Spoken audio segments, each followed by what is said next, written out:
This week's episode of the Amazing Nerdiverse is brought to you by plungers. They're cheaper than you think they are.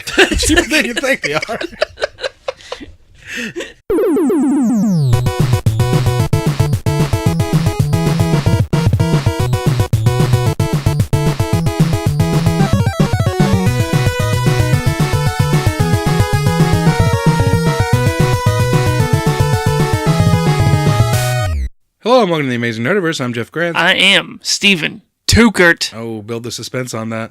Yeah. Yeah, that's because this is the podcast where we talk about all things good and geeky that make up the Amazing Nerdiverse. Talking movies, TV shows, video games, comic books. Regular books? Sometimes. Not really. Not really. Not that often. Maybe. Only like when we did like It. Yeah, or Ready Player One. I talk about that sometimes. I love that book. It's a good book. I got to reread it before the movie comes out. I just did. I just re-listened to it on Audible. It's so fucking good. It is. I love it. We got a story about Ready Player One in a little bit. Okay. I can't remember. We're recording 2 episodes tonight back to back. I can't remember if that's in our first episode or second episode, but we'll talk about it eventually. First up, I did want to talk about Kevin Smith. He had a heart attack last week. Yep. That sucks. Like, I was really broken up about that. I was like, oh no. It's one of the only reasons that we do this.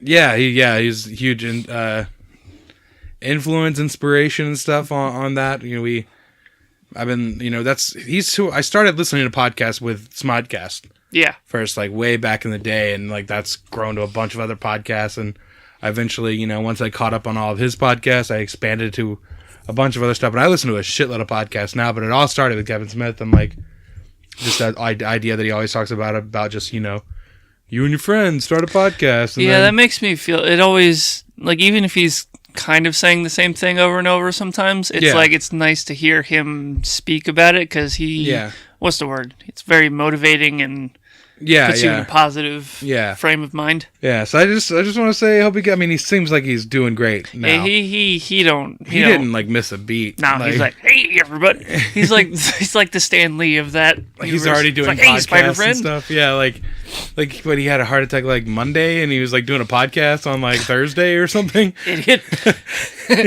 But that's what I love about the guy. He just keeps going, and he always does what he wants to do and doing the stuff, and I like listening to what the stuff he likes to do and watching the stuff he likes to do. Mm-hmm. So I'm glad he'll keep doing that. Yep. Anyway, I just want to say get well, Kevin Smith. I want to say bye-bye to Star Wars Rebels. Okay. The series finale aired this past Monday. They said yonk. They said yonk to some of the characters. It ended. The ending was not what I ever imagined. Like these 4 seasons going into it. It was maybe not quite as big. And I also, because this show kind of lines up with like Rogue One a little bit, and there's been a little crossover here and there. I guess they always and because the Ghost, the ship from Rebels, appears in Rogue One and during that big fight scene at the end. How many episodes per season did they do? Usually anywhere between like 13 to 16, or some of them. I think the first one was like either 13 or 16 or somewhere in there. Half hour? Yeah. The second and third season were like 22 episodes or something like that longer, and then the last season was like 16. Okay. So I think total was 75 episodes. And they're great. Like, and even like, seeing this finale, they always talk about like nothing's filler, but like people reviewing the show, like this episode was total filler. And like, I know one specifically that when I saw that, I was like, what the fuck? Why did I watch that? That was filler. And that was like a huge thing in the season finale. Like, oh, okay. Maybe none of it is filler, but it was just, it ended in a way as not how I imagined it, but it was really cool how it like said goodbye to this show, but it also set up a lot of seeds for the future of, maybe Star Wars animated. There's some other shows that we might see somewhere down the line. I don't want to talk in specifics, because in case anyone watches the show, or I don't want to spoil anything, but there's... No spoilies? No, but there's cool stuff from, from just, the history of the, the animated stuff like Clone Wars and Rebels and stuff like that. But there's also some really cool, just pieces from like the Legends stuff, like the original canon, but which is no longer canon stuff. But yeah, it's kind of a bummer to see it go, but like I'm excited to see what's next. And what I hope is next, there's a couple characters that the way they leave them off in this show is like, oh, that's easily a setup for another animated show next. But I would like to see those things incorporated into what I've always wanted to see is the the years between Return of the Jedi and The Force Awakens. So do you think they'll like kind of stay in the same quote unquote universe, but just do like another story? You know what I mean? Like same animation style and. I like the style. I mean, there was a difference in style from Clone Wars to Rebels, so I could see it evolving into a slightly different style. Because like Rebels and like Clone Wars was like really, it was set in the prequel era. Rebels is bumping right up against A New Hope and everything like that. And I really, like and they also used this. I thought this was cool. Those are interesting design choices. They kind of, did their character design and concept design and stuff like that. They kind of aimed a little bit more towards the Ralph McQuarrie's like original like concept design artwork from the when they were making the first Star Wars movie and stuff. And like you see like, when you see those old like paintings or whatever of like the concept art he did, like the lightsabers are very thin and stuff. Yeah. And they did the lightsabers look like they do in that artwork in Rebels, and like Darth Vader looks like he does, and like it's really cool. But I've always really liked the the look of that show. So if they stayed close to that, I wouldn't mind it. But if they evolved it again, like they did between Clone Wars and Rebels, I'd be down for that. But the show I always really wanted to see is what Luke Skywalker is up to between Return of the Jedi and The Force Awakens. Like I want to see him and maybe Laura Santeca, the guy from the beginning of The Force Awakens, the old man that Poe goes to. I'd like to see them traveling around the universe and hunting down Jedi artifacts and stuff like that, and learning as much as they can, and eventually training the next generation, that like the new like Jedi Academy stuff, like him trying to build that, and he should have had like a handful of students and stuff, and some of those students could be characters that were teased in Rebels or in that era stuff. And yeah, it would be really cool to see. But yeah, it's a bummer. Like I really like the show, and like it's nice, like because now we got a new Star Wars movie every year. Every year to 6 months now. Well, this one Solo's coming like out 6 months after Last Jedi, but then we're gonna have a year and a half wait. And if we're also not gonna have Rebels anymore, I'm like, it's like a year and a half before we get any new Star Wars, unless the next Star Wars show starts sometimes next year. It could, yeah, it could, but it'd still be like about a year between, even if they started this new show, or maybe they. I mean, I'm sure because they work so far in advance on the animation side. I'm sure they're already working on that next thing. We just don't know what it is yet. But I'd love to see that come about, maybe early 2019 or something like that. That'd be nice. Yeah. But I want to use Mark Hamill as the voice. That'd be a good idea. And they talked about Supreme Leader Snoke has this whole backstory that Andy Serkis worked on with J.J. Abrams, and then later with Rian Johnson. They worked on all this stuff, and he says he's not going to reveal it because you never know when they might want to explore some of that stuff elsewhere. Like, you don't know if it's another movie, could be a comic book, could be a novel, like any of those things. It's all canon. So they could explore that. That's something they could explore there.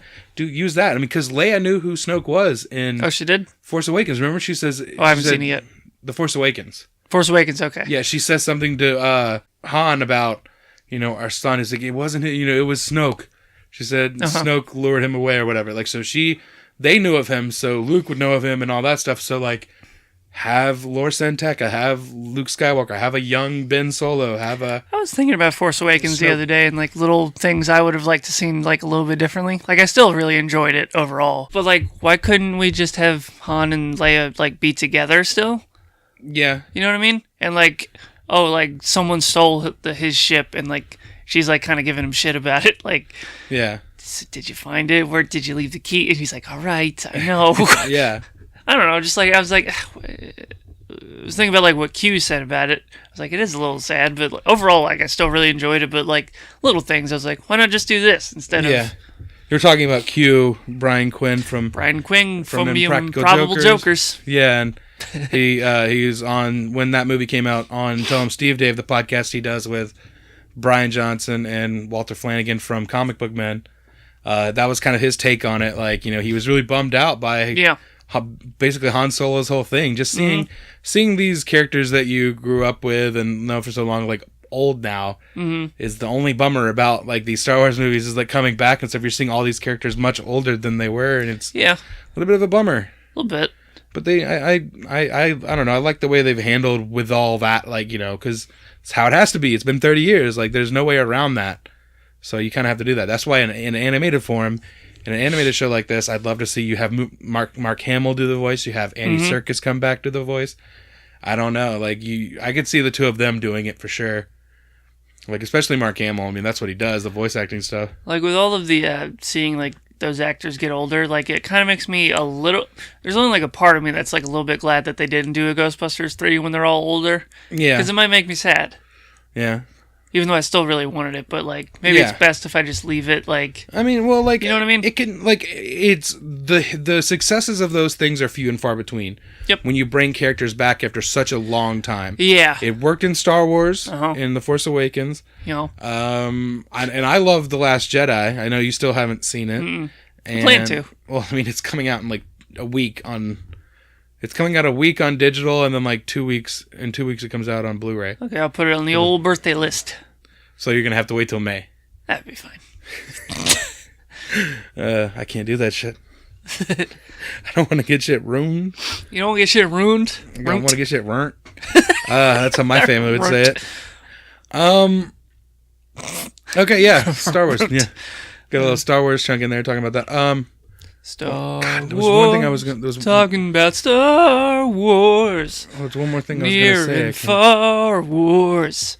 I'm going to turn you down. Okay, so... My man said, yo. So the Oscars were this past weekend.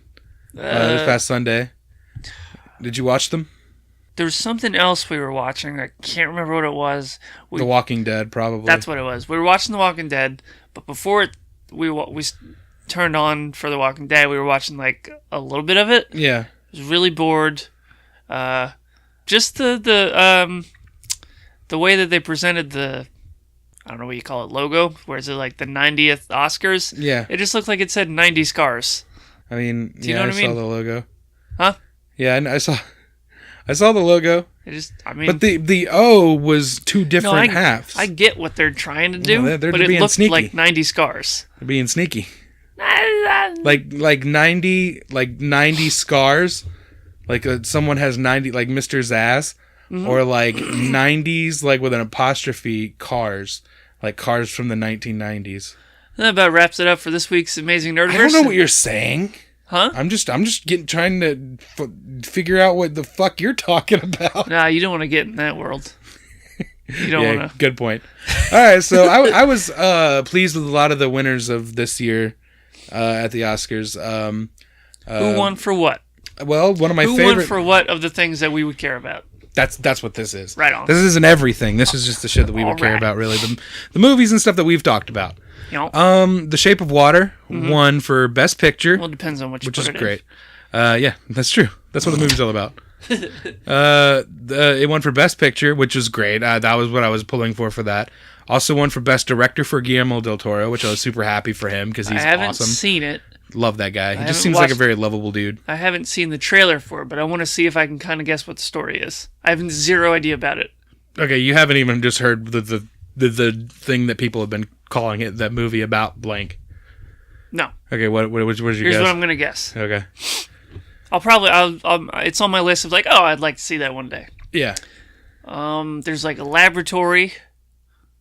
And the lady works there. Yeah. And homeboy's stuck in a fish tank. Yeah. And she's like afraid of him at first. Yeah. But then like, she's like, oh, homeboy's like, you know, he's all right. Yeah. She falls in love with him. Yeah. Tries to free him. Yeah. Either she or he dies. Okay. Am I in the right ballpark? There's a ballpark to which you're adjacent. I mean, that's. I mean, if you watch I mean, you said you haven't seen a lot. Like the trailers kind of lead you down that path of like, you know, she works there, he's being held there, and she kind of befriends him and stuff like that. And yeah, it's pretty much Abe Sapien, which is awesome. The movie also won for Best Original Score. What time period does it take place in? And production design. I don't. It's not. It's vague. It's vague in the sense that I don't remember. Like, I think it's probably, it's probably like 50s, 60s-ish. Okay. Because it looks like the Batman animated series. It might be. It's like it's kind of like got a little retro kind of look to it almost, yeah. But it won for production design as well, which is great. Okay. I was thinking maybe Beauty and the Beast, because I thought maybe that was like that was one of the few categories Beauty and the Beast would. Okay. I was thinking maybe that because they kind of brought that castle to life and blah blah blah. But no, that's a good call. Production design is a good call for Shape of Water. I was really happy for Jordan Peele. Won Best Original Screenplay for Get Out. That's awesome, because that was another movie that was on my list last year, the top 10 list. That was one of my favorites. I only feel like a little bit bad for him because I'm hoping people don't well, the next one better be, you know what I mean? That's what it was either way, man. Like, he knocked it out of the park on the first one, so the next one's that, it's a sophomore slump. It's gonna be a lot to live up to that one. If the next one isn't great, everyone's gonna be up his ass about it, and I hope not. I mean, even if it's not, worst, best case, the only the win scenario for him is if it's better than Get Out. Because otherwise, people are just going, well, it's not as good as Get Out. Yeah. Even if it's fucking great. Yeah, that's true. Get Out is people fucking don't great. Do that to him. Yeah. Best adapted screenplay was Call Me by Your Name. I wanted Logan to win just because it was Logan. Yeah. And that was the only category it was nominated in. But really? Yeah, I still haven't seen Call Me by Your Name, but I hear good things. So, I mean, good for that movie. I'll check it out eventually. 3 Billboards. Frances McDormand won for Best Lead Actress, which is, of course, she was definitely going to win. She was great in that movie. And also Sam Rockwell won from 3 Billboards and Best Supporting Actor. Which, he's always great. I always like Sam Rockwell. But, out of the... man from Ninja Turtles? Yeah, that's right. Yeah, he was. But, as far as everyone nominated, I was expecting him to win. I was hoping he would win of the people nominated for Best Supporting Actor. But I wanted... Patrick Stewart wasn't nominated. And if he was, that's who I'd have been rooting for, because, God, I would have... Because they nominated 2 people. I hate when they do that, when they nominate 2 people from the same movie. Oh. For the same category. How I get old when is you're... Patrick Stewart? 70. Really? Yeah. Homeboy looks good. Yeah, he looks great. I think he's close to 70. I don't know if he's exactly 70. I think we looked this up before. Yeah, probably. But I just wish they would have done that. You know what would have might have pushed it more in that way? I think if they spelled out the death of the X-Men stuff a little more in that movie, maybe some of the Academy voters would have maybe looked into that more. Because enough Academy voters saw it for it to get nominated for Best Adapted Screenplay. So people watched it and stuff. But I wish they just spelled that out a little more. Maybe not show it or any of that stuff, because you'd have to cast those characters and stuff like that. But set that up a little more. Maybe it might have just went over some people's heads. Because there's that thing where where dumb people watch smart movies and things go over their head. I'm sure that happens to you all the time.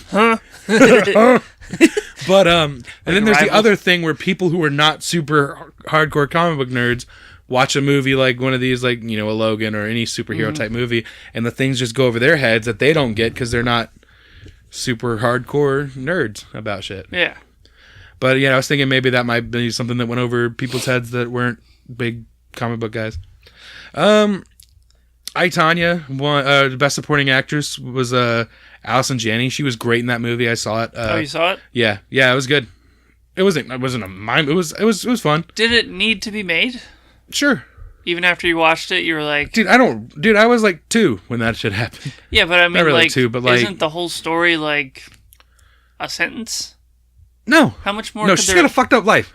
Oh, yeah? Yeah. Okay. There's a lot in there. All right. It's her and Sebastian Stan plays Jeff Gillooly. Okay. And he's great in it. It's really weird seeing him as just this creepy fucking dude with a weird mustache. Homeboy's got a mustache? Yeah, it's really weird seeing him like this. And seeing Margot Robbie like this. And everything. But she was great in the movie too. She's someone that when she first came around in Wolf of Wall Street and Suicide Squad and what was that movie, Focus with Will Smith, was she's alright, but how good could she really act and stuff? And I think she was nominated for I, Tonya. She didn't win because Frances McDormand whooped everyone's ass. But whooped everyone's ass. Yeah. But she was good in the movie. But Allison Janney was great, and she was much deserving of this. Best supporting actress. Best actor was Gary Oldman for Darkest Hour, which also won for makeup. I didn't see that movie yet. Why? Well, because like when I think of makeup, I'm thinking of like Shape of Water. I'm thinking like all the sci-fi. Well, he was most definitely wearing a shitload of makeup. Yeah, but I mean, yeah, in comparison. Yeah, no, I mean the makeup. Well, it's even more impressive to make someone look like a completely different person, but they still look like a person. I guess. Because there's that uncanny valley when it doesn't work right. It like throws your whole shit off. Like your eyes can't adjust to that. That's like the Rogue One thing with Tarkin. Like that's visual effects. It's a different thing. But like when it doesn't work right, it looks weird. So if they can do those effects with makeup and make that shit look real, and it's a real person, it's a lot easier. I think it's a lot easier to make someone look like a creature or something, and your eye just accepts it. Okay. As opposed to a person. But I haven't seen that movie either. That's another one on my list that I want to check out. Gary Oldman's great, fantastic actor. I loved him in a million things. That goes without saying. Yeah. So it's about time he got an award for it. But best makeup also makes sense because from what I've seen of the trailers and stuff, it doesn't look like Gary Oldman in there. Do you think Sam Rockwell would make a good Jim Gordon, but still using that accent that he has? I hope so. That's what I want to do. They'll do a young Gordon movie, like a flashback. Awesome. Movie with that. He said, you know what he said? He said he wants to play Justin Hammer again from Iron Man 2. Yeah, I liked him as I would love him to come back. Doesn't even need to be in an Iron Man movie. He could just be like, oh, I'm avoiding Iron Man. And he just like pops up somewhere else, like selling weapons and shit. Because he's been in jail for a minute. He was in jail in that All Hail the King short. You want me to get you? I got you the bird. I got you the bird. He's always great. Yeah, he's always awesome, and I'd love to see him pop up again. Almost played Tony Stark. Really? Yeah, he was one of the people they wanted for Tony Stark before Robert Downey Jr. signed on. Huh. That's why they cast him as Justin Hammer in the second one. He's like, great, thanks guys. Next, yeah, he's just one-off villain, and then just throw me away and put me in jail. And but like even in like Luke Cage and stuff, they like the Hammer name has a like longer lasting legacy than just like him appearing in the movie. Like Hammer will pop up and stuff. I think that bullet was Hammer Tech, the bullet that they shot Luke Cage with. Okay, so this is great. Blade Runner 2049. It won for cinematography. Roger Deakins finally won an Oscar. The cinematographer who did Blade Runner. He's been nominated 13 times before this and never won. He was nominated for, and these are movies that he worked on: Fargo, Shawshank Redemption, Skyfall, Sicario, No Country for Old Men. He's done a lot of stuff with the Coen brothers, a lot of the stuff with Denis Villeneuve. Like, he's done some shit.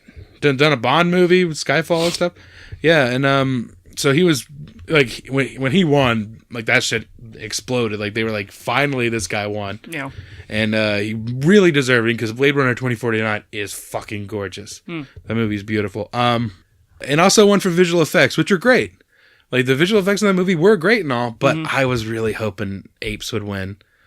War for the Planet of the Apes. They've never won for the visual effects in those movies, and I think that's a fucking travesty. Those monkeys look real. Yeah, they look real as fuck. There's some real-ass monkeys, man. Them monkeys look angry. Yeah. There's some pissed-off monkeys. Yeah, that was a bummer. I would have liked to have seen that, because cinematography, yeah, hands down, definitely should be Blade Runner, but I wanted Apes to win the visual effects. Especially because they can't nominate Andy Serkis for his performance. Like, that's all, like, he's one of my favorite actors, and you hardly ever actually get to see him. Yeah. But got to see him in Black Panther, so that was cool. Dunkirk won for film editing, sound mixing, and sound editing, which were categories that I wanted, like, Baby Driver to win. I mean, I get Dunkirk winning those, but I wanted Baby Driver to win for sound mixing because just the way, like, the music played into that and all that, just for the sound mixing and sound editing categories, I was hoping Baby Driver win that, because it's more than just the music. There's other things that come into play that I thought were really well done, but it was, I get Dunkirk winning. And then finally, Coco won Best Animated Film, of course. Good movie. It really was. And also won for Best Original Song for Remember Me, which, with this, I thought this was interesting. This is cool. I didn't hear much about this until later. The songwriter of Remember Me, he wrote it with his wife, but Robert Lopez is the first ever double EGOT. What does that mean? You know the EGOT? No. You don't know what that is? No, what is that? The first time I ever heard it was Tracy Morgan. Okay. Was talking about on 30 Rock. He was trying to win an EGOT. It's an Emmy, Grammy, Oscar, and Tony. I see. You won all those. So this guy has won all of those awards twice. He's the first guy to ever do it. Fuck that guy. Yeah, he was, and he's actually only one Oscar and one Emmy away from being a triple EGOT, and he's the first one to get double. So he's just got to do another movie and do another TV thing, and he's got this shit on lock. Like, I mean, I feel like it's probably harder for. I feel like one of the hardest things would be the Tonys. I don't know why. Tony just feels like it would be the hardest one for me to win. Like, I don't know. Like, I get like, oh, you make music, you make an album, you make a soundtrack or something. Yeah. Because like a lot of this is like, he wrote the songs for Frozen, Let It Go. So he won Grammys for that. He won Oscars. He won all that shit for that. And then this is interesting. Kobe Bryant is an Academy Award winner. What? You didn't know that? Nope. He produced some like animated short film that won Best Animated Short, okay, so and his he just name threw was on some it. money at something and then it won. I don't know. It's called Dear Basketball. I never saw it. I don't know. It's something related to that. But just the fact that Shaq ain't no Academy Award winner. Michael Jordan ain't no Academy Award winner. Yeah, they ain't winning for Steel or Space Jam. Although highway robbery. Although Kazam. Are there any more besides those two that are like actors? Yeah. Well, there's a bunch of other basketball players that were in Space but I'm Jam. talking like what's that guy's name? I just had it in my head and it blanked it. I'm not a sports guy. He was in Trainwreck. I didn't see Trainwreck, but it's not. Oh. Yeah. LeBron James. Yeah. We know sports. Yeah. We talk about it sometimes. Yeah, but he wasn't like. LeBron James is one of the biggest basketball players in the world, and I couldn't pull his name. That shows how much we know sports. Well, no, but that wasn't like his movie. No, that's what I'm saying. But like he's acted, and apparently he was really Shaq good in it. And Michael Jordan are kind of the. I still haven't. I've been meaning to see that movie. Which one? Trainwreck. Haven't seen it. It's alright for one watch, but yeah, you're kind of over it. John Cena's in it, so I wanted to see how he. I heard he was funny in it. You know what? It's like I don't want to enjoy him. I just don't. But like he does make me laugh. Yeah, he makes me laugh too. Like I don't know. We're old. Like I'm an older wrestling fan, so like I'm not the little kid that like loves John Cena because of the colorful T-shirts and the armbands and shit. But he makes me laugh a lot. Yeah. Like I like when he gets real when they're doing promos and shit, and they're talking to people, and he says like I'm not supposed to say this, but I'm gonna say this. Like he'll say shit. I love it. Anyway, he's swolt. Motherfucker is ripped. All right, so let's play catch up on some of the news from the Nerdiverse. This was crazy. Crazy? Avengers Infinity War was set to come out in the first week of May. It was supposed to come out on May 4th, and then all of a sudden, Robert Downey Jr. is like, hey, can I see it early? On Twitter, and Marvel's like, sure, just, he's like, can I bring friends? And he's like, okay. He's like, how many friends? He's like, how about the whole world? And like, it's like, okay. And they just announced that Avengers is coming out a week early. Sure. Like, yeah. Me. If you're Marvel, you can just do whatever the hell you want. And it's funny, because like, right after that, Rampage was supposed to come out on April 20th. Uh-huh. So now, Infinity War is coming out on the 27th of April. Rampage is supposed to come out on the 20th. They were like, nope, and they like pushed their release date up a week forward. So that's coming out on the 13th now. They said nah, and just bolted from that. I would too. Yeah, you know who's staying strong though? Super Troopers 2. They're standing firm. That's coming out April 20th. That's good. That makes sense though. Yeah. Super Troopers coming out on 4/20. Although Rampage made sense there too, because that's just a big dumb giant monkey, giant gorilla, giant wolf, flying wolf movie with The Rock, and just get stoned out of your gourd and go see it. makes sense to me. But Super Troopers standing there, it's fine. It's a smaller film. It's not going to have a huge week 2 or anything. No. Which is like these movies, like, you know, they have huge openings and they hope to have another week or 2 or a couple of weeks to make money before the other big movies come out. Yeah. So this is putting a lot of pressure on a lot of the other movies that are coming out before it, really. So, like, Black Panther made Earl the money. Yeah. Right? So it can only stand to reason that Infinity War is going to make... all of it plus a little bit more. I don't know. Maybe. What do you mean? Like, it's going to make a lot of money, but right. Is it going to make more than Avengers did? Avengers is the first time we're seeing this. This is like the culmination of all that. Is it going to make more? A lot of times sequels, they go down a little bit. Yeah, and the but this amount one's of money got that they extra... make. You think? I hope it makes all the money. Like more than. I hope it breaks records. It's gotta, because it's got everybody. If it doesn't, I'm like, what do you have to fucking do? Right. Like, you know what I mean? The thing that I literally never thought that they would be able to do, which is put everybody in. That's one of those things where, like, I'm thinking about, like, oh, that'd be cool, but they'll never do it. Yeah. And they're like, okay, we'll do it. How many times have they done that shit that we always said they would never do? I never thought that they would do Captain America Civil War. Yeah. And they're like, well, we'll do it. Planet Hulk? They kind of pretty much did it. Yeah, they did the important things, which is pretty much just Hulk really being all you need. Like, if you do Hulk more being than that, in you'll space get bored. and Gladiator. Yeah. Yeah, they do it. Things you think they won't do, they do. Which is why I'm always like, I hope they do this. I hope they do this. Like, because you never know. So what's the reaction? So the Guardians of the Galaxy are, like, you know, intermingling with the rest of the Avengers, right? What's the reaction to Rocket Raccoon? They all know what a raccoon is. Well, like, my thought, my like in my head, what's like, weirder Cap's though? Gonna be somewhere. What's weirder though, Rocket Raccoon or Groot? I think Groot's weirder because trees don't even have mouths. Yeah, but this that one has I eyes and could mouths somewhat get my head around. It's like, oh, a space creature. I get it. Like, I've seen this. This goddamn thing was in the garbage a minute ago. Now he's walking around talking and shooting shit. Like, I don't know. I think the tree is weirder to me. Okay. The tree is like, you know, it's like an inanimate object suddenly just like saying I am Groot and shit. Yeah. Somebody Tree's weirder. got in that movie. Yeah. That's what I'm excited to see. Like, it's fun seeing those characters react, just like Thor in Thor Ragnarok meeting Doctor Strange. It's like funny seeing their reactions. They to worked these really well together. Characters. They played off each other really well. Yeah. That was fun. I'm eager to see that again. I'm eager to see Tony Stark and Doctor Strange. That's the ones I've always wanted to see, is those two interact. Something about that.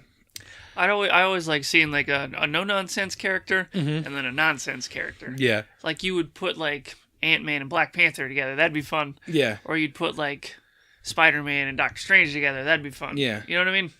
Yeah. Speaking of Spider-Man, the Iron Spider saw that looks to be confirmed, dude. And you know what the source on it is? Toys. Toys ruin movies these days. They ruined them. They ruined them? Yeah, like they're the reason we can't be surprised by anything anymore. I mean, we could just shut off our computers and our phones. Why? Well, no, I mean, like, yeah, we could not pay attention to all this stuff, and then we wouldn't have shit to talk about on a podcast. That's true. No one wants to hear about other shit. Who wants to hear about our lives and us bitching about working and stuff like that? We could do a whole episode or two about how sad we feel sometimes. You want to do that? Isn't that every episode of this? This is like clearly masking something. But like, yeah, like the toys always ruin the, like, why do they release all the toys so early and then before the movie? And I get you need to sell it, but they want parents to be like, I'm going to buy this for myself and for my kid. Yeah, but why do it? Why release all that shit so early when it spoils the movie? I know things about this movie that I shouldn't know, but I know from toys. Yeah. Like that Iron Spider, that suit, I like the suit. Even when they showed it in Homecoming, I like the look of the suit. But for me, it wasn't the Iron Spider suit. It didn't look like the one from the comics, which it didn't need to me, but it didn't look like it, so it didn't really mean much it was just a fancy new suit or whatever. It didn't mean the same thing. Everyone was saying it's the Iron Spider, and I'm like, yeah, it could be. The point of it not looking exactly like the one from the comics is because, like, in the movie, Tony still wants Peter to, have his own himself. identity. Yeah. Yeah, in the comics, if he straight up makes it like red and yellow, then it's like, you're kind of like, I own you. Yeah. And that's not the Tony in the movie. Yeah, you're not wrong. Like, I honestly prefer the look of the one in the movie from the one from the comic. Yeah. But, yeah. It's one of those things where it's like, it doesn't mean have the same impact if it's not the thing from the comic, but it is. What do you think that fight between Thanos and Spider-Man is going to look like? I don't know. I can't wait to see. He's choke slamming him in that trailer. Yeah. Dude, does Peter Parker get a punch in on Thanos? I don't know. We'll have to see. It's going to be awesome. This has popped up online lately. There's a new theory. Is like, does Tony Stark have the Soul Stone? Because there's actually two different things. Like one, I was pointed out, and then I was like thinking about it. And then another thing I saw, first thing was like these posters. It's like these like 6 posters, and each one is one of the Infinity Stones. Yeah. And it's like the character that I guess is like more closely associated to that. It's like Cap for the one from the the cube. Yeah. You have Star-Lord for the orb. Mm-hmm. You have Thor with the ether. The ether. Okay. You have who else? What else? Oh, Vision for the Mind Stone. Black Panther has one, right? Well, he's not on one of these posters. Okay. And the time one is Doctor Strange. And then the Soul Stone, it shows Iron Man. And I'm like, is Iron, because all the other ones are directly tied to these stones. Mm-hmm. Is Iron Man and Tony Stark specifically tied to the Soul Stone? Maybe. Or is that just because he's the biggest character in the universe and you got to put him on one of those posters? I honestly could. You know what? I don't know. Because like we assume that it's in Wakanda. We assume that it's part of the vibranium. Yeah. It came with that asteroid from space. I mean, that would make the most sense story-wise. Yeah. But I don't know. And then because there's that whole alien army coming to Wakanda. Yeah. Yeah. Why else are they there? Yeah. But that's a theory that's popping up. And another thing that also holds that theory is I was watching a special feature from Thor, from the Thor Blu-ray, and it was talking about like those stones and stuff, and it was showing them all, and it was showing the same thing. It was showing clips and stuff, and one of them was just that original. It was pretty much just the blueprint of that very first Iron Man costume. I'm like, did he power it with the Soul Stone somehow or something? Maybe. I don't know. That doesn't make sense to me though. Like but it was because it was in two different places where they're showing the stones, and one of the things they're showing is Iron Man instead of the stone or whatever. I was like, what does that mean? There might be a little bit of misdirect, like as far as like marketing. Like if he's the biggest star of the thing, like let's put it with him there, but like it'll actually be in Wakanda. Yeah, I hope so. Mm-hmm, me too. So Disney has straight up announced a ton of like Did you hear about the runtime of Avengers now? Yeah, it's like 2.5 hours. I'm excited about that. Yeah. Which doesn't seem all that long compared to some of the other movies that have come out. Like DC just put out 2.5 hour movies before and stuff. True, but I guess, however, I never thought about it with Marvel hasn't put out any movies that were quite that long. Yeah, but I think you'll be more engaged in the Avengers Infinity War. Yeah. Well, I mean, it makes sense. I would be surprised if it was any less time than that. You gotta. I mean, they're already breaking it into 2 movies, but I don't know if it's exactly going to be all one big story, but yeah. I mean, the only way we'll know that is when the movie comes out. Mm-hmm. So Disney announced a shit ton of new movies. Okay. They announced Mickey Mouse. Shut up. They announced several Marvel movies, untitled Marvel movies. One was previously dated August 7th, 2020. They moved that up about a week or two to July 31st, 2020. You have one for May 7th, 2021. You have one July 30th, 2021. You have one November 5th, 2021. That's my birthday. Yeah. You have one February 18th, 2022. One on May 6th, 2022. And one on July 29th, 2022. So you have what is that? That's 7 untitled Marvel movies. I want to see him throw Namor in there somewhere.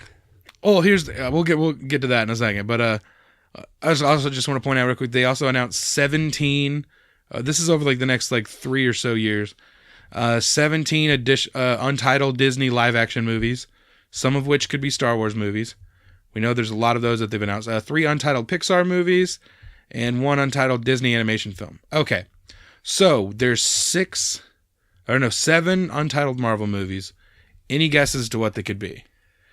Now, we know Spider-Man 2, Spider-Man, the sequel to Spider-Man Homecoming, and Guardians of the Galaxy Volume 3 have been confirmed. They're happening. So they could be 2 of those. Also, assuming Doctor Strange 2 and Black Panther 2. I would definitely say Black Panther 2 just because of the success of the first one alone. Yeah. Now, but also, like, doing a sequel with him, like, you can have a little bit more fun, like... Yeah. Meeting some other characters. Also, like, the first one is like just such a standalone, like this is the story, and now you can kind of like breathe a little bit and be like, all right, let's have some fun. And also something you pointed out, Namor, Fishman. What if Namor is the main antagonist in Black Panther 2? That'd be great. Because people have been talking about that a lot, speculating about that a lot, and here's the reasons: because Marvel's doesn't own the rights directly for Namor. I think Universal does. Is it kind of the same deal with the Hulk, where like it's the same thing by himself? He can't be by himself, but he could appear in another character's movie. I think I've heard speculation about he could be in an Invaders movie or something like that. But what if he's the antagonist in Black Panther? That would be a perfect way to introduce him, because I mean, I guess I don't know how. Isn't he like super old too? Like yeah, he's been around for a while. So you could have him in there, and like. There, in Iron Man 2, there was that map thing where there was the Wakanda, and then Atlantis, or there was basically a pinpoint on Wakanda, and then one in the middle of the ocean, and it's like that's Atlantis for sure. Right. There's no. So they've been teasing both of those guys since then, and so it'd be cool to bring Namor in finally. He's like one of the biggest characters they haven't done yet. Yeah. Like who are the biggest ones they haven't done yet? Well, now. Aside from like the X-Men or Fantastic Four, there's Namor, She-Hulk. She-Hulk would be a good one. Yeah, I'd love to see her eventually. Because I feel like Mark Ruffalo's getting to the end of his. See, I feel like he just showed up to me, because he wasn't in those first movies. He wasn't in there until Avengers. Then he wasn't. He had a very brief cameo in the end of Iron Man 3, and then we didn't see him again until Avengers 2. Avengers 3, and he's in Thor Thor, Ragnarok. So that's 4 movies. Yeah, but the other guy, I mean, Tony Stark has been in like 7 movies. He'll be in 7 movies, not including the other movies he's in. Like, he was in like 3 Iron Man movies. He's going to be in 4 Avengers movies. That's 7. He was in Homecoming. He was in Civil War. And he had cameos and shit. He was in, had a cameo in Incredible Hulk. I mean, one of those untitled ones... It has to be Fantastic Four. It doesn't have to be though, because this is what I'm saying is I don't think these are including the Fox stuff. I think this is just Marvel Studios stuff, because until that deal is approved, both companies have to continue about their business, and if Marvel gets a hold of those characters, I don't think we'll see them as soon as these movies. I think it'll be after that. I'm trying to think of another character. They might even just pull some bullshit like thing like they did with Guardians and be like, here, let me pick up this piece of garbage off the ground and make $1 zillion. Yeah, you know what I mean? Yeah, it's possible. Alpha Flight. That's a Fox. Is it? Yeah, that's a X-Men. I would have thought they were like, I don't care about Alpha Flight. There's like you can be. Black Widow. There's been a lot of talk of a Black Widow thing. That's probably gonna be one of them. Okay. There's also a lot of talk about Tessa Thompson. Was talking about how she straight up asked Kevin Feige, when are we going to do an all-female Marvel movie? He just sits back and goes, okay. Yeah, I mean, that's all he has to do these days. He's like, all right, we'll do that, because we'll crush it. But they could do like an all-female, like an A-Force type thing, which is like a female version of the Avengers. Okay. Where it's just, you'd have like Black Widow, Valkyrie, Captain Marvel. You should throw Shuri in there. Yep. That would be awesome. Oh, yeah, well, Captain Marvel is already on the slate. Okay. But there maybe one of those is a Captain Marvel 2, but I think that might be too soon for when these dates are landing. But I would have Shuri and probably more of the Dora Milaje.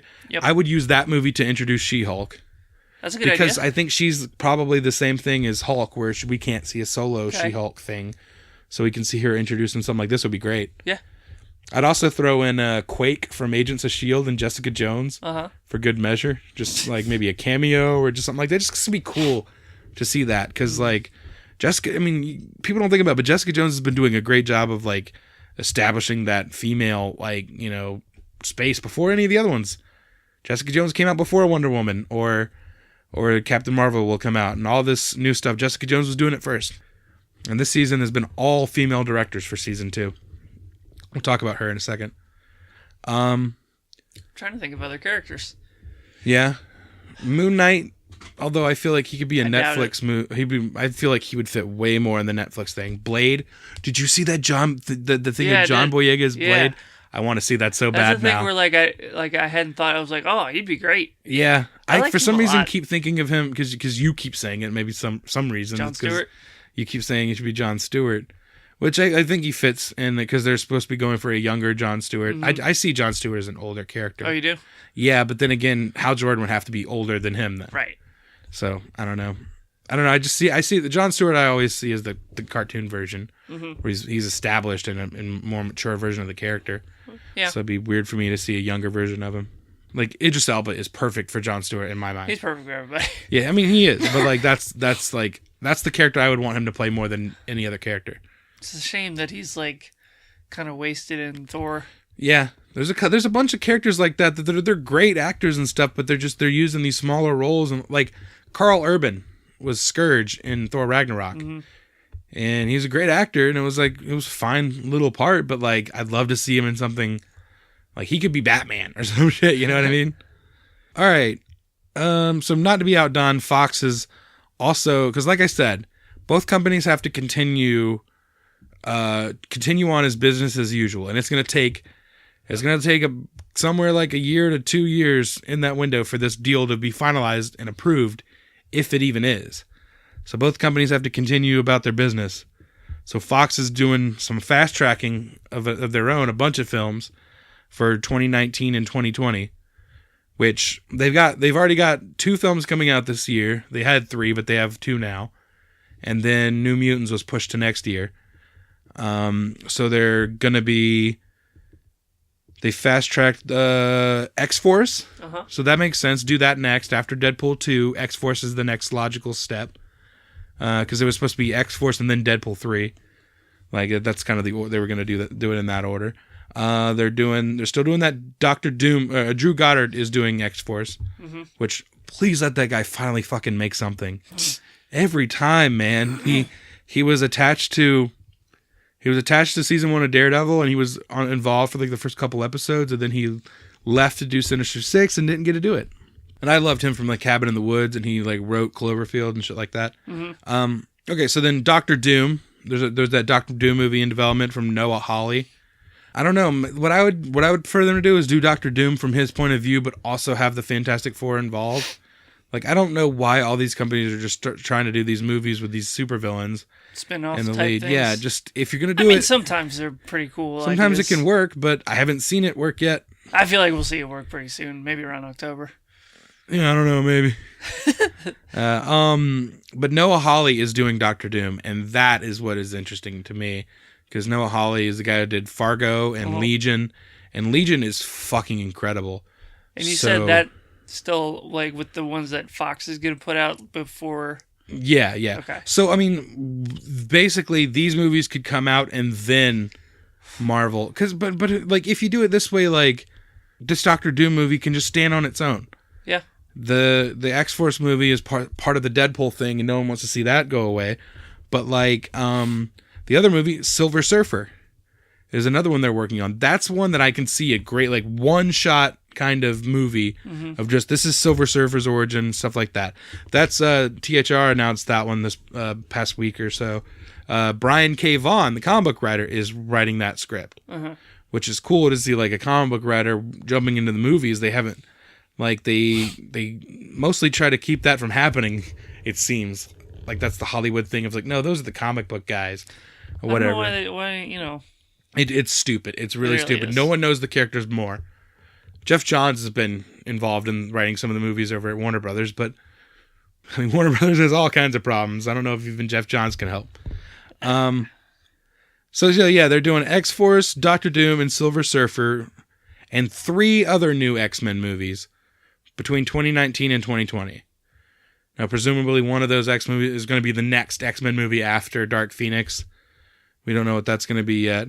And another movie is the Kitty Pryde movie that they were talking about. Yeah. So that could be one of those X-Men movies. And speaking of comic book writers writing films, Brian Michael Bendis, who is the creator of Ultimate Spider-Man, he created Miles Morales. He also created Jessica Jones. That's the one I was going to say. What? That'd be like a fun, like introducing Miles Morales as one of those untitled. I think we need to let Spider-Man. He needs more time? I think this version of Tom Holland's Spider-Man, Tom Holland's Peter Parker, needs more time. Okay. They're doing that. Sony's doing that animated Spider-Man thing, so that's really cool. So at least we're going to be able to see something with Miles for a little while, and at least see him involved in something. So that's cool. But I think we need time to build to that. But it's established in Spider-Man: Homecoming. We know Miles exists. His uncle's in there. Who said it? I can't remember if I heard it on a podcast or if you said it, but like, what's her name? Shuri? Mm-hmm. Yeah. Like, what if in Infinity War she meets Tony, and then she kind of becomes the next Iron Maiden? She should be Ironheart. Yeah. Why Instead not her? of Riri Williams, it could be Shuri. Like, yeah, I've heard a bunch of people suggest that. I wouldn't mind it. I don't have any kind of. I've never read anything with Riri Williams, so I don't know. I don't have any connection to it. It's just like, is Tony still? I mean, you said you didn't read it, but like, is Tony still alive? And he's kind of like, yeah, he's still around. Batman Beyond? He's still around. I don't know. I don't think it's like Batman Beyond. No. I think he's still around. Okay. It's just she becomes her own thing. Right on. But I would like that though. If Robert Downey Jr. kind of passes the mantle. Yeah. I mean, she's like a fun, charismatic. If he passed it on to her, that would be awesome. Right. Because she is a tech genius. That's like one of the main things you need. Mm-hmm. In the comics, she becomes Black Panther. There's a period like in the late 2000s where she's Black Panther for like a year or something like that. Would you rather see her be another Black Panther along with Chadwick Boseman, or like take on the Iron Man mantle? Well, I don't think she's alongside Chadwick Boseman. I think she becomes a Black Panther because he's not. Because he's for some period. I don't know what happened. He got. I don't know. I haven't read it. Most likely he gets got. Everyone gets got. They always get got, stay got for a year, then come back. Like, ain't got no more. Now I'm going to have to go out and go get. Yeah. Gotta go on get. Go on get now. All right. So back to you. The creator of Miles Morales and Jessica Jones, Brian Michael Bendis, is going to be writing the Tim Miller's X-Men movie. It's tentatively titled. I can't say that. Say that 10 times fast. Yeah. It's for now they're calling it 143. Tentacle Typhoon. That's the Kitty Pryde movie that they were talking about. Now, Collider, like basically the speculation is, I think Collider pointed this out originally, that the title 143 most likely refers to issue number 143 of the Uncanny X-Men. Mm-hmm. In which Kitty Pryde is all alone in the X-Mansion on like Christmas Eve or something, because all of the other X-Men are going away for Christmas and Hanukkah and the holidays and all this stuff, and she's alone in the X-Mansion and gets attacked by some like alien creature, and it's kind of like Alien, the movie Alien, but like in the X-Mansion and shit. And I read it, like I bought that issue on Comixology and just read that single issue. Mm-hmm. I would love to see a whole movie about that idea. I think that's cool. Kitty Pryde's a great character, and that would be a really cool way of telling a story just with that character. That'd be awesome. And yeah, you could have some really cool, like, alien, and it also would fit. I feel like it also would fit in that whole New Mutants kind of world of the X-Men stuff. Like, cause she came about, like, I think she came about shortly before the New Mutants were introduced, and they had some stuff with like, Professor Xavier was like considering putting her with the New Mutants instead of the X-Men because he was like, I don't know if she's mature enough to be with the X-Men. She probably would fit in more with these characters that are more her own age, and she gets really pissy about it. They call the New Mutants the X-babies and stuff. Yeah, it's fun. But yeah, I feel like I would love to see those kind of, if they're doing a Kitty Pryde movie and they're doing this New Mutant stuff, I'd like to see those all kind of cross over a little bit and interact more. That'll be fun. All right, another thing I want to talk about. Speaking, we were talking about Jessica Jones a couple times throughout this episode. I wanted to talk about that season 2 comes out in mere hours from when we're recording this. Yep. It's like an hour and a half away. It's going to drop and you're going to fuck off probably. Yeah. And then I'm going to start watching that. I'm excited because I love the first season of the show. Uh-huh. It's March 8th. It's International Women's Day. Woo! And we all know how Marvel characters like to celebrate International Women's Day. Woo! They tweeted this really cool video of like all the comic book covers, like basically created a comic book cover for each episode of cool. this season. Those look really cool. I'm really excited to see what they're gonna do this season. You never finished watching it. Did you watch any of it? No. You didn't watch a single episode of it. I think I watched like the first 2 or 3. Yeah. Well, what do I have to do to convince you to watch it? What is it about it that's not hooking you? I don't know. I mean, honestly, I think you'd love it if you just gave it a shot. Like, for me, like, I think she's a really cool character. Mm-hmm.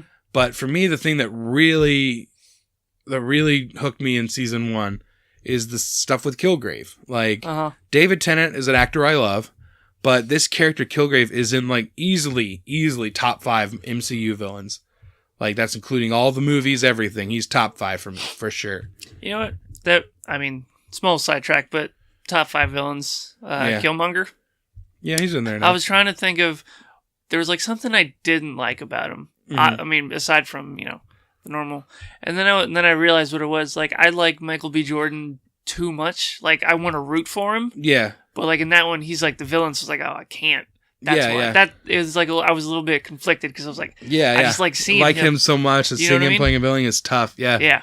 So Kilgrave. Yeah. Well, Kilgrave versus Killmonger. Kilgrave is easy to hate because but he's easy to hate because he's a fucked up character. Yeah. He does some fucked up things. He violates people and their mind and all this stuff. It's crazy.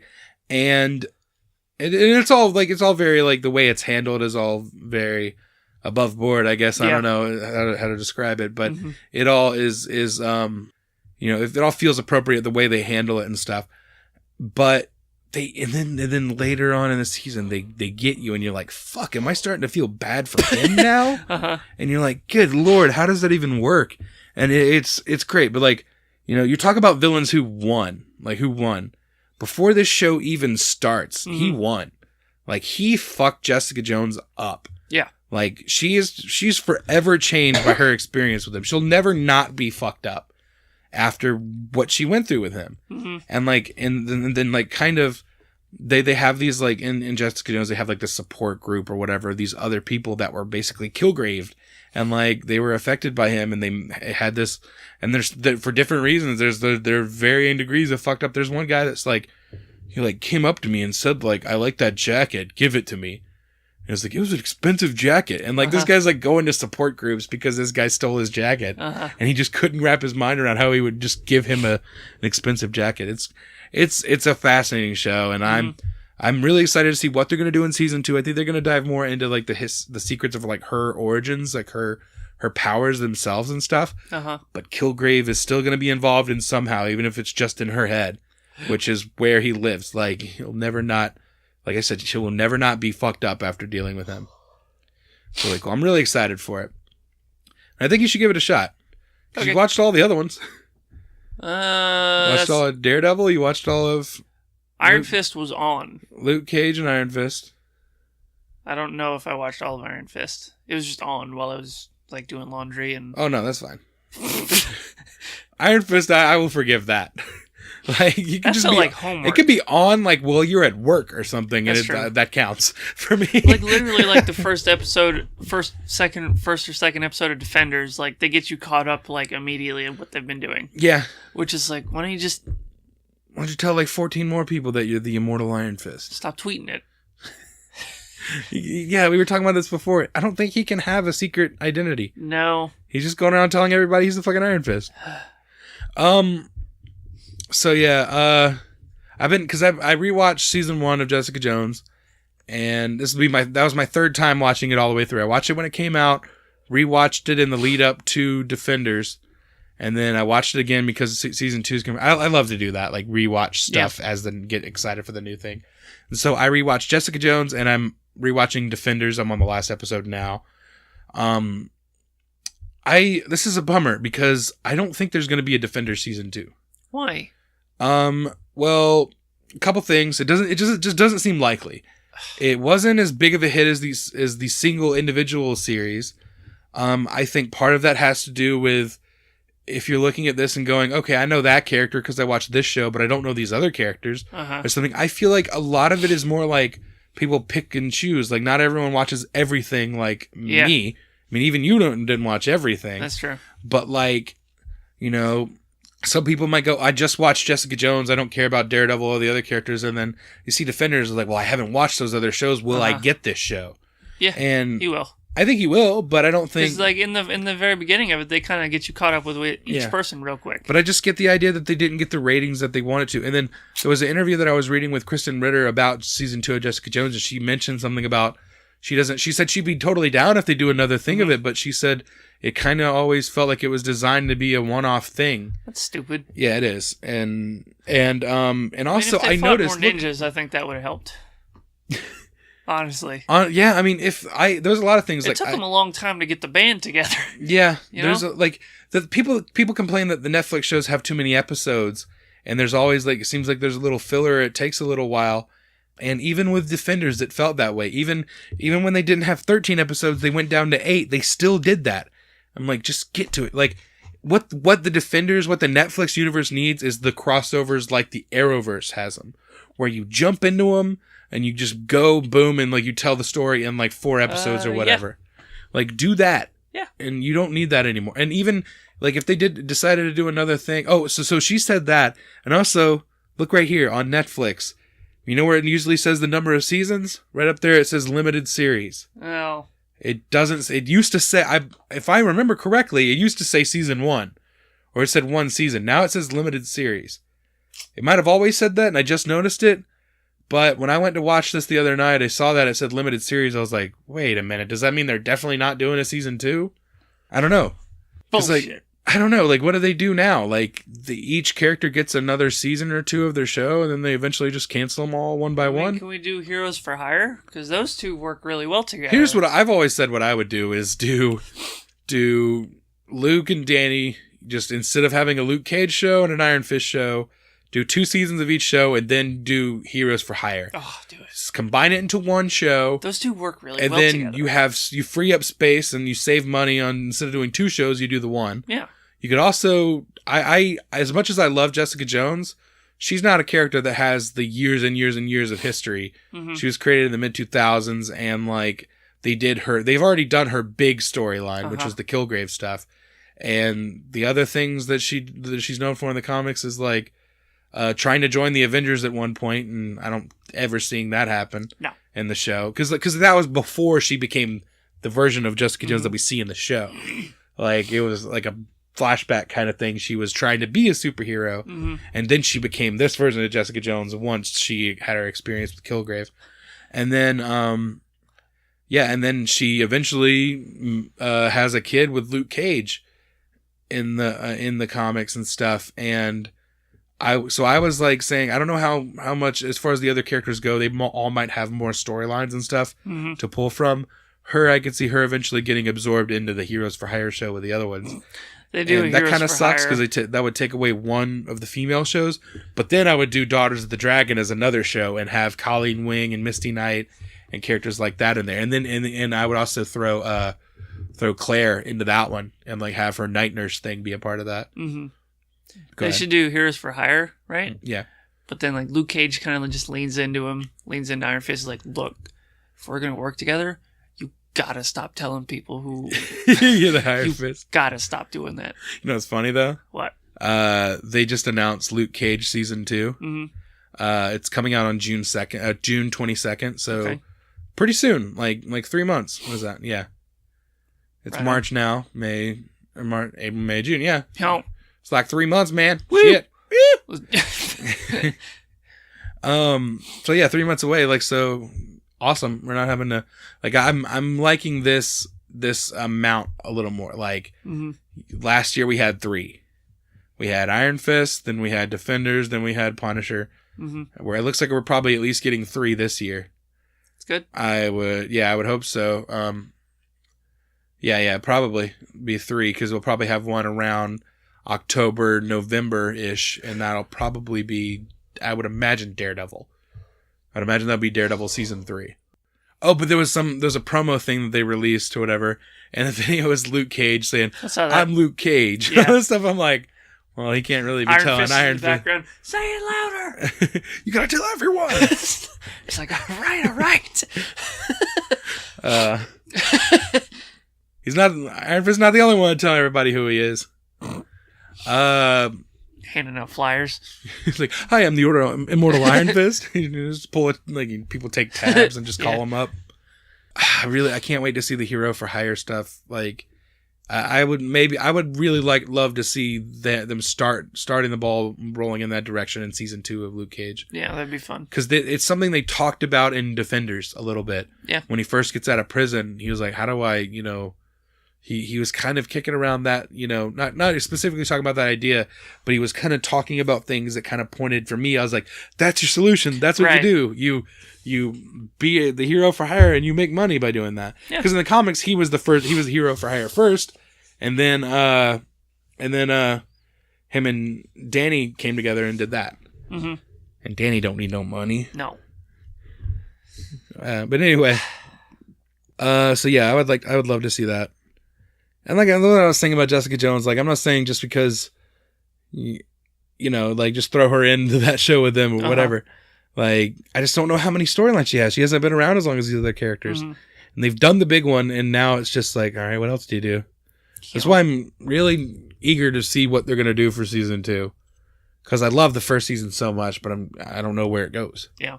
Like going into season 2 of Daredevil, it's like Punisher, Elektra, all this stuff, and you're really excited for it. Yeah, and Jessica Jones, I'm like, all I know is that we're going to see Kilgrave again. Yeah, and we're officially starting phase 2 of this, if you want to look at it in those terms. Yeah. I mean, Punisher was kind of a buffer there in between, because I mean, he was in Daredevil season 2, but he's not part of the Defenders, and he's not part of the overall, like, that core group of these 4 characters. So I'm like, what do we do? Is the rest of this building up to something, or is this just a mountain and the Defenders was the peak and now it's just all downhill? No, I don't think it's like all downhill. I think it's I really hope not. I think we'll just get a couple more stories, and it's not gonna be like Avengers Infinity War where it's like it's all been leading to this. I think it's just like we'll throw out a couple more stories and then we'll be done. Well, yeah, I mean, but like then again, like the Arrowverse isn't like all building to one thing. It's never been designed that way, but they do have those things every year, the crossovers every year, where it's like a thing to look forward to and stuff like that. And I don't know if this universe will ever have that kind of thing again, this Netflix thing, because when they first announced it, ever since they first announced these shows, Defenders was the finish line kind of thing. Not finish line, but it was like a goalpost of like, we're aiming for that. We're going to get there eventually. And they got there, and it was kind of a letdown for some people. I liked it, but it wasn't as great as I thought it would be. Yeah. I wanted to love it a lot more than I did. A lot of talking. Yeah. It's like, all right. And I liked everything that was in it for the most part. Yeah. But I just, there was stuff that I wanted to see that didn't happen. I wanted them to get the band together quickly and start fighting ninjas. Yeah. That's all you need to do for me. Yeah. Put some people in costumes and then square off with a bunch of ninjas. Because like those 4 against a bunch of ninjas, they could just throw them around. Yeah. And Luke Cage wearing a yellow shirt right there. Yeah. See? Yellow shirt and the hoodie. See? Yeah. See, we were talking about that. You always talk about the yellow shirt, and I'm like, for it just, the yellow shirt doesn't seem as important, because for the show version, the hoodie is like his uniform. Yeah, no, I get it. Just like the leather jacket is Jessica Jones' uniform. Mm-hmm. And Iron Fist is a dick in a suit, I guess. See, now he needs something. He needs to. He just put that thing on that everyone knows. Yeah.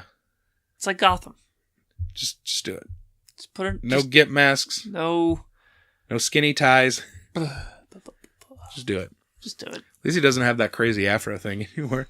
He kind of cut his hair, looks a little better. It didn't bother me too much, but I get it. I prefer it. I never loved it, but I was like, I prefer the shorter haircut. Yeah. Anyway, yeah, it's on my mind because I've been watching this, getting ready for Jessica Jones season 2, which I'm excited to watch and let you know later how I feel about that. But until next time, if you like this episode, do what you always do. Like this video, subscribe to this channel. Do what you've never done before. Do what you've never done before. Like this video, subscribe to our channel, follow the podcast. Tell a friend. Tell a friend. Subscribe on iTunes, all that stuff. Share the show with your friends online at social media on Facebook.com/TheAmazingNerdiverse, on Instagram at AmazingNerdiverse. We're on Twitter. I'm at Jeff_Grants. I'm at Steven Tugert. We're at NerdiversePod. TheAmazingNerdiverse.com for all that and very little more. Until next time, I'm Jeff Grants. I'm Steven Tugert. Catch you right here next time in The Amazing Nerdiverse. Hit 'em.